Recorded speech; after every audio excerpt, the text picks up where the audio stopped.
Moon sale காலை 9 மணியிலிருந்து இரவு 12 மணி வரை ஜூலை 29 ஒரு நாள் மட்டும்.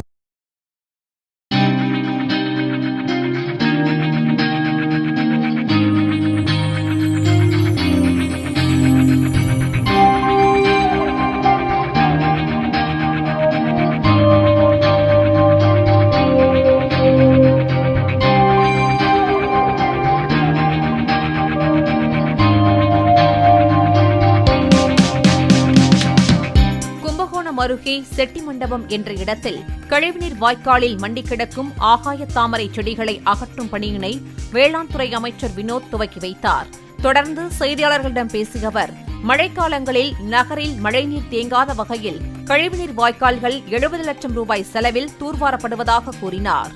கும்பகோணத்திலேருந்து பார்த்தீங்கன்னா கிட்டத்தட்ட 10 வருஷமா 15 வருஷமா பல வாய்க்கால் வடிகால் வாய்க்கால் தூர்வாராமல் இருந்தது. அது இல்லாமல் நிறைய ஆகாய தாமரை, இதனால நடித்து சிட்டிக்குள்ளார தண்ணி வெளிப்புறம் போக முடியாத காரணத்தினால உள்ளேயே தண்ணி தேங்கி இருந்தது. ஸோ அதன் அடிப்படையில் இன்னைக்கு பார்த்தீங்கன்னா மக்கள் பல வருட கோரிக்கைகள் அதை நிறைவேற்றுவதுமா இன்னைக்கு இந்த 6 கிலோமீட்டருக்கு இந்த ஆகாய தாமரையும் இந்த வடிகால் வாய்க்கால் தூர்வார நிகழ்ச்சி இன்னைக்கு தொடங்கி வைத்தோம். மூரி வாய்க்கால் இல்லை எல்லாமே ஸ்டார்ட் பண்ண சொல்லிட்டோம். இதோட எஸ்டிமேட் பார்த்தீங்கன்னா இது சிஎஸ்ஆர் ஃபண்டில் தான் கொடுக்குறாங்க. கிட்டத்தட்ட ஒரு 70 லட்சம் வரும்.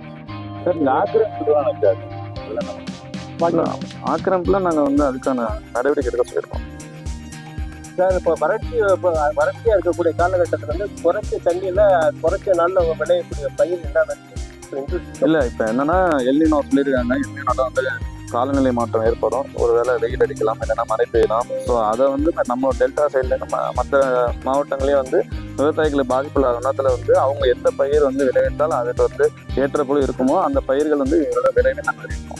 சார், ஆகஸ்ட் 3 முதல்வர் கர்நாடகா போறதா சொல்லியிருக்கீங்க. ஆனால் அமைச்சர் ராஜ்மோகன் அதில் அதிகப்பட தகவல் இருக்காங்க. தலைமை ஆஃபீஸ்லேருந்து அதிகாரமா அறிவிப்போம். மூன் சேல் காலை 9 மணியிலிருந்து இரவு 12 மணி வரை ஜூலை 29 ஒரு நாள் மட்டும்.